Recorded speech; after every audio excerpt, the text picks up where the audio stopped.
कर्नाटकात खाजगी क्षेत्रात स्थानिकांसाठी आरक्षण आहे। खाजगी कंपन्यातील नोकरीमध्ये आरक्षणाचा सरकारने निर्णय घेतलाय। गट क आणि ड मधील जागांवर स्थानिकांना 100% आरक्षण असणार आहे। नोकरीतील आरक्षणाबाबतच्या विधेयकाला मंत्रिमंडळाची मंजुरी आहे। कर्नाटकमध्ये खाजगी कंपन्यातील क आणि ड गटातील जागांवर कन्नडिकांसाठी 100% आरक्षण असेल। याबाबतच्या विधेयकाला कर्नाटकच्या मंत्रिमंडळाने मान्यता दिल्याचं मुख्यमंत्री सिद्धरामय्या यांनी सांगितलं। कायदा नाहीये, आपल्याकडे नियम आहे की ज्या कंपन्या ज्या गावामध्ये येतात, ज्या विभागामध्ये येतात, तिथले स्थानिकांना प्राधान्य दिलं गेलं पाहिजे। म्हणून मी सांगितलं काही भौगोलिक परिस्थिती बघता गडचिरोलीमध्ये 70 ते 75% लोकांना त्याच्यातून रोजगार मिळू शकतो। तर आमच्या कोकणामध्ये गेलात तर 50-55% लोकांना मिळू शकतो, कारण आमचा माणूस जो आहे तो मुंबईला असतो, पुण्याला असतो। त्याच्यामुळे तो नियम आहे आणि अनेक कंपन्या म्हणजे 90% कंपन्या तो फॉलो करतात। जो काही निर्णय घेतलाय कर्नाटक सरकारने खरं तर त्यांचं अभिनंदन करायला पाहिजे। आज सुद्धा महाराष्ट्रामध्ये 80% या भूमिपुत्रांना नोकऱ्या मिळायला पाहिजेत।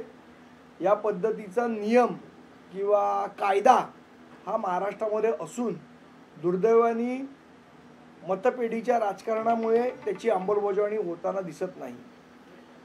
आम्ही वारंवार याची मागणी करतो की जो कायदा आहे त्या कायद्याची अंमलबजावणी झाली पाहिजे। मला असं वाटतं जर या कायद्याची प्रॉपर अंमलबजावणी महाराष्ट्रात झाली तर आज जो जातींमध्ये आपापसात जो संघर्ष पेटलेला आहे उलट तो संघर्षच निघून जाईल ना। हा पायाच मुळी वंदनीय शिवसेना प्रमुखांनी रचला। भूमिपुत्रांना न्याय, मराठी माणसाच्यावर होणाऱ्या अन्यायाला वाचा फोडण्याचं काम त्यांनी मार्मिकमधून वाचा आणि थंड बसा सदरातून गेलं। आज अशी परिस्थिती पुन्हा उद्भवलेली आहे की राज्यामध्ये एकतर नोकर भरती नाही, कारण बऱ्याच ठिकाणी फक्त कंत्राटी पद्धतीची नोकर भरती आहे। लोकाधिकार समितीच्या माध्यमातून चळवळ सुरू आहे, सातत्यानं लढे होत असतात। शिवसेना एकमेव संघटना आहे। आज खरं तर इतर राज्यातील या सर्व पक्षांना त्यांनी धडा घेऊन दिला आता की राज्य सरकार अशा प्रकारचा कायदा करू शकतं।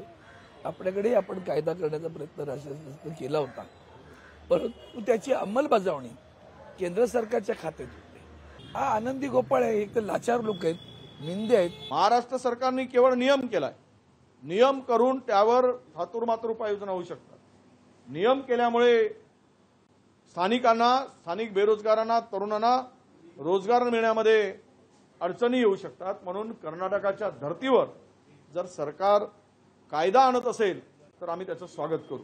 त्यासाठी अध्यादेश काढा आणि स्थानिक बेरोजगारांना रोजगार उपलब्ध करून देण्यासाठी कडक कायदा करावं अशी सुद्धा मागणी करतोय।